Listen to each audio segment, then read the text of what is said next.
Alors bonjour, bienvenue à LVA TV. Nous sommes ce matin avec Sylvain Charlebois. Bonjour Sylvain.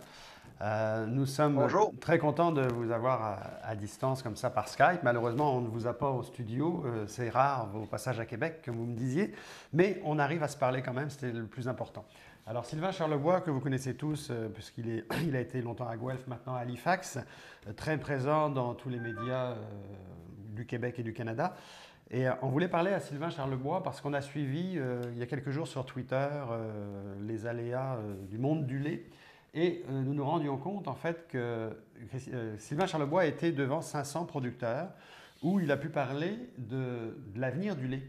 Et dans les messages qui étaient diffusés dans la conférence, vous nous confirmerez, Sylvain Charlebois, vous disiez qu'on pourrait perdre la moitié des fermes laitières en 2030. Ça, c'est quelque chose qui Oui, est assez, absolument. mais c'est assez impressionnant comme chiffre. Est-ce que vraiment on peut perdre la moitié des fermes laitières du Canada en 2030? Ça peut paraître surprenant ou ça peut paraître dramatique comme scénario, mais c'est la réalité. Si on regarde, en fait, en modélisant l'évolution de la filière, on devrait s'attendre à ça en 2030. Évidemment, ça ne veut pas nécessairement dire qu'on va produire moins de lait parce que la génétique a fait son œuvre, mais en même temps, une consolidation de la filière reflète un peu ce qui se passe ailleurs. Donc, il faut se poser la question, pourquoi avons-nous la gestion de l'offre? Et est-ce que la gestion de l'offre sert bien l'économie canadienne?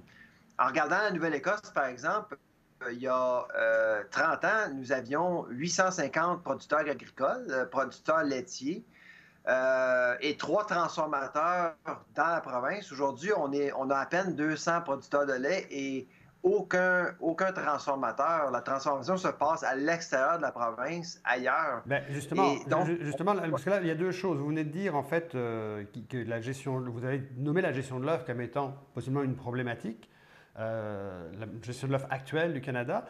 Puis j'aimerais ça savoir qu'est-ce que vous voyez comme solution après la gestion de l'offre ou comment remodeler la gestion de l'offre, mais aussi comment réagissent les producteurs. Si vous étiez devant 500 producteurs canadiens en fait la semaine dernière, comment ils réagissent quand vous leur dites ça? mais je pense qu'ils savent pas mal ce qui se passe. D'ailleurs, durant la conférence que je donnais, il y avait des manifestants pour les droits des animaux qui étaient là présents, filmaient tout, ils ont eu droit à poser des questions. J'ai trouvé que l'atmosphère était très civilisée. Des deux côtés, que ce soit du côté des manifestants ou du côté des producteurs laitiers, on voit qu'on tentait de se comprendre. C'est certain qu'on n'aura pas un accord, là, mais on tentait de se comprendre parce qu'on sait bien que le consommateur s'en va dans différentes directions, va être intéressé à des produits alternatifs, va peut-être rester avec le lait, mais on voit que le marché s'éclate de plus en plus. Il Il y a un faut marché pour s'adapter le en substitut conséquence. laitier en fait, c'est ça? Il y a un marché qui s'ouvre, il y a Absolument. un Puis marché qui s'ouvre beaucoup pour le substitut. à mon avis, oui, on le voit dans les ventes, même en succursale, on peut le voir là, de plus en plus, on met en valeur les produits alternatifs. Il y a des chaînes comme Starbucks qui viennent d'annoncer qui- qui- que les 35 000 restaurants Starbucks vont faire la promotion de ces produits alternatifs-là. Donc, on voit vraiment que le marché s'en va dans une différente direction et il faut s'adapter. La transformation est malade au Canada. La transformation laitière est carrément malade. Saputo vient de fermer, vient d'annoncer la fermeture de 2 usines. Moi, je m'attends à ce qu'AgroPure fasse des annonces semblables. Gailey, en Ontario, est un autre transformateur, une coopérative qui a eu énormément de difficultés durant les 3 derniers trimestres de 2019. Fait qu'on voit vraiment là, qu'il y a un changement de cap. Et en raison de la gestion de l'offre actuelle, en raison du régime actuel, c'est toujours très difficile pour la filière de s'ajuster. Alors, c'est ça qu'on va devoir changer. Oui, justement. Moi, j'ai noté dans ce que j'ai compris de votre conférence de la semaine dernière, les extraits qu'on a pu en voir, en fait, il y avait effectivement deux oubliés dans le monde du lait, c'était les consommateurs et les transformateurs. Est-ce que vous confirmez ça? Absolument, absolument. Les transformateurs, à mon avis, si on développe une gestion de l'offre 2.0 sans mettre en valeur la transformation, s'il n'y a pas de transformation, on perd tout, incluant les producteurs agricoles. Et on le voit, là, quand, évidemment, durant ma conférence, j'ai mis en valeur la transformation. Dans la salle, il y avait beaucoup de transformateurs aussi, et ils ont compris que sans transformation, il n'y a pas d'industrie, il n'y a pas d'innovation non plus. Et l'innovation peut mener justement à une croissance durable à long terme, parce qu'il faut bien comprendre que maintenir des emplois en région, c'est pas facile. L'occupation du territoire, c'est quelque chose d'extrêmement difficile. Et une des façons de le faire, C'est la c'est de transformation. maintenir la transformation et la production laitière à long terme, il faut la maintenir. C'est pour ça que si cette consolidation continue, sans prendre en considération la transformation non plus, ben on risque de perdre beaucoup. On risque Mais, d'avoir quelques fermes ici et là, mais et c'est tout. quand vous dites que la transformation est importante dans notre réflexion sur le monde du lait, en même temps, c'est un petit peu aberrant qu'on se rende compte que les différents traités internationaux qui ont été signés, en fait, n'ont pas tenu compte beaucoup de la transformation, parce que les transformateurs, eux, de leur côté, nous disent on s'est fait avoir, puis les fromages de l'étranger rentrent, puis on n'a pas tenu compte de nous. En fait, ils sont quasiment en crise, comme le monde du lait était en crise il y a 3 ans. Ben, exactement, parce que ceux qui écopent beaucoup, ce sont les transformateurs. Or, l'enveloppe budgétaire pour les compensations versées à la filière, il n'y a pas eu d'argent pour les transformateurs, du moins pas jusqu'à maintenant. L'ensemble des sommes ont été versées auprès des producteurs agricoles qui, soit dit en passant, sont compensés de par la formulation de la Commission canadienne du lait. Donc, c'est pour ça que c'est difficile à comprendre comment les choses fonctionnent à Ottawa. À mon avis, le 1,8 milliard va nuire aux producteurs agricoles à long terme. Ils vont pas, ces sommes-là ne vont pas nécessairement aider la filière. On aimerait aussi comprendre, parce que là, le constat, je pense, de la gestion de l'œuvre, vous le faites. Bon, est-ce qu'il est excessif? Je ne sais pas. Il y a aussi, je vous dire tout à l'heure, il y a des choses sur les réseaux sociaux qui ne sont pas toujours aimables non plus envers votre position. Mais la position de la position de la gestion de l'œuvre, c'est plus bon, il faudrait passer à autre chose. Maxime Bernier l'a dit longtemps, ça n'a pas été pour lui un grand succès politique. Au fond, est-ce qu'il avait un peu raison?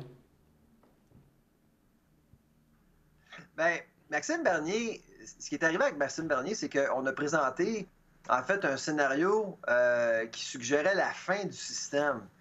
Et ça, c'est une opinion que je ne partage pas. Mais ce que je lui ai dit à M. Bernier, c'est simple, c'est que si vous avez à présenter un scénario qui met fin à la gestion de l'offre, il faut quand même un plan. Et on n'a jamais présenté un plan aux producteurs agricoles. C'est pour ça qu'il en a payé le prix politiquement, là. Mais est-ce Ce que que le nous, on plan, suggère, oui, mais est-ce que le plan de la transformation, pardon, Monsieur Charbois, quand vous aviez signé avec Jean Pronovo, l'Union paysanne, Monsieur Léger de Saint-Hubert, il y a une période, vous aviez signé une gestion de l'offre 2.0. Vous aviez un certain plan pour la gestion, pour l'après-gestion de l'offre. Est-ce que c'est ce plan-là qu'il faut remettre en place ou c'est autre chose? ben, moi, à mon avis, il faut prendre en considération non seulement le marché domestique, mais le marché à l'international aussi. Il faut libéraliser le système un petit peu plus, permettre à des investisseurs de prendre leur place, chose qui est extrêmement difficile aujourd'hui. Il va falloir aussi permettre à la jeune génération aussi de prendre sa place. Il faut un peu dépolitiser les différents conseils d'administration dans les différentes provinces qui, eux, gèrent les quotas. C'est un système qui est lourd, il y a du bagage. C'est pratiquement impossible de mettre fin à tout ce système-là du jour au lendemain parce que si on met fin au système de la gestion de l'offre, demain matin, j'ai l'impression on va tous boire du lait américain et on va tous manger des produits laitiers américains. Je pense pas que le peuple canadien veut ça, là. Mais est-ce qu'il y a une façon de faire dans ce cas-là pour passer à une gestion de l'offre 2.0, mais de façon sobre et qui respecte et les transformateurs et les producteurs? Vous pensez que oui? Oui, d'ailleurs, c'est ce qu'on va présenter en mars. On a une feuille de route qu'on prépare depuis plusieurs mois, d'ailleurs. On est sur les derniers 1000. Ça va être une feuille de route sur 4 points différents. Et l'idée première, c'est de maintenir une capacité de production, mais pas seulement ça. C'est aussi de mettre en valeur la transformation et l'exportation du produit canadien. Il y a un potentiel énorme. Tous ceux qui ont déjà été en Chine vont savoir, il y a des potentiels énormes pour nos produits laitiers à l'extérieur de nos frontières. Et c'est comme ça qu'on va pouvoir faire dans le fond, on revient au rapport Barton, Dominique Barton, qui a présenté en fait un plan très ambitieux pour le secteur agroalimentaire canadien. Exporter 85 milliards de dollars, je pense pas qu'on peut le faire sans une gestion d'offres beaucoup plus ouverte, beaucoup plus libéralisée. La feuille de route dont vous parlez, en fait, c'est la feuille de route, je pense que vous allez vous signer avec Halifax et Guelph, c'est ça en fait? Vous allez signer une feuille de route qui va être remise au C'est ça, gouvernement? le c'est ça. Non, pas encore. Ils savent que ça s'en vient, mais nous, dans le fond, on consulte. D'ailleurs, ce jeudi, cette semaine, je m'en vais rencontrer les producteurs laitiers d'ici. La semaine passée, à Woodstock, j'en parlais un peu. Donc, on y va de façon un peu incrémentale, mais ça va être probablement en mars qu'on va lancer le rapport avec l'Université de Guelph. OK. Puis, ce que je comprends, si on résume donc votre vision de cette feuille de route, je crois comprendre, je crois lire entre les lignes, en fait, que en fait, pour sauver les producteurs laitiers, mais aussi sauver les transformateurs laitiers, il va falloir ouvrir nos produits laitiers vers l'extérieur. Donc, ça veut dire qu'il va falloir, quitte à assouplir la gestion de l'œuf de l'intérieur, ça va nous permettre d'aller sur des nouveaux marchés. C'est à peu près ça? Ça va être ça. Il faut quand même il faut garder une capacité de production ici au Canada. Et nous, on est extrêmement inquiets par rapport à ce qui se passe actuellement. Je pense pas on a un plan. Je pense que personne n'a un plan pour sauver l'industrie. Je pense que l'industrie a besoin de beaucoup plus que de simples chèques, là. Envoyer des chèques pour 8 ans, c'est pas une stratégie. Qu'est-ce qui va se passer après 8 ans? Qu'est-ce qui va se passer avec la nouvelle entente qui pourrait être ratifiée par le Canada avec les États-Unis et le Mexique d'ici quelques mois? On ne le sait pas. Est-ce qu'on va envoyer d'autres argent aux producteurs sans plan? C'est quand même une opportunité qui est manquée à notre avis, là. Et c'est pour ça qu'en mars, on va faire des propositions ou des recommandations en espérant que quelqu'un va écouter, là. Alors, il y a deux choses que j'aimerais qu'on parle encore, notamment votre discours que vous tenez, vous avez tenu à Woodstock, que vous tenez dans différentes provinces, je pense. Allez-vous le tenir au Québec, entre autres? Comment vont réagir les producteurs du Québec? Parce que c'est toujours un petit peu une réaction différente que le reste du Canada parfois. Et notamment, j'aimerais ça vous lire, il y a quelque chose, j'ai eu plusieurs commentaires sur les réseaux sociaux, mais il y a un producteur qui lui, trouvait que ça allait très bien. Je vais vous dire exactement ce qu'il a écrit. Il a écrit « On serait rendu à la production en temps selon les besoins, que les composantes sont continuellement en changement, la qualité s'améliore, jamais on a été autant à l'écoute des marchés. » Ça, c'est un producteur qui est en faveur de la gestion de l'œuf actuelle. Puis sa lecture à lui, là, il y a les prêts de quotas pour les démarrages avec le projet Proaction, tout le support technique pour qu'un jeune ait le plus de chances possible de réussir existe. En gros, on lit des fois des commentaires de producteurs du Québec actuellement sur les réseaux sociaux quand ils voient vos conférences, puis on a l'impression qu'eux, ils disent que ça, ils ne comprennent pas ce que vous dites parce que vous dites tout ça, on le fait. Il y a beaucoup de producteurs laitiers au Québec qui jouent à l'autruche, hein? C'est la tête dans le sable carrément, ou la tête dans le lait finalement. On pense comprendre ce que veut dire croissance économique, on pense comprendre ce que ça veut dire innover. Mais on ne comprend pas. Il va falloir vraiment... je pense qu'à la base, au Québec, il y a plusieurs producteurs agricoles intelligents qui font partie de la filière laitière, qui comprennent que les choses doivent changer. Mais ils n'ont pas la parole, ces gens-là. Ceux qui siègent sur les conseils sont des dinosaures, des gens qui comprennent mal ce qui se passe ou pensent comprendre ce qui se passe et mènent la filière laitière au complet à l'échec.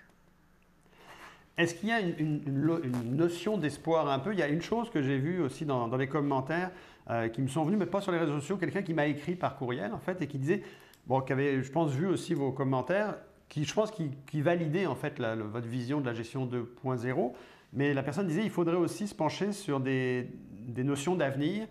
Et la personne me parlait notamment des emballages mangeables pour lesquels on pourrait avoir besoin du lait, ce qui concernait le bioplastique en fait. Est-ce qu'effectivement, il y a un avenir pour le lait au-delà de ce qu'on connaît aujourd'hui dans nos produits actuels? Est-ce qu'on pourrait penser qu'on peut se retrouver avec des nouvelles avenues en fait, en biotechnologie?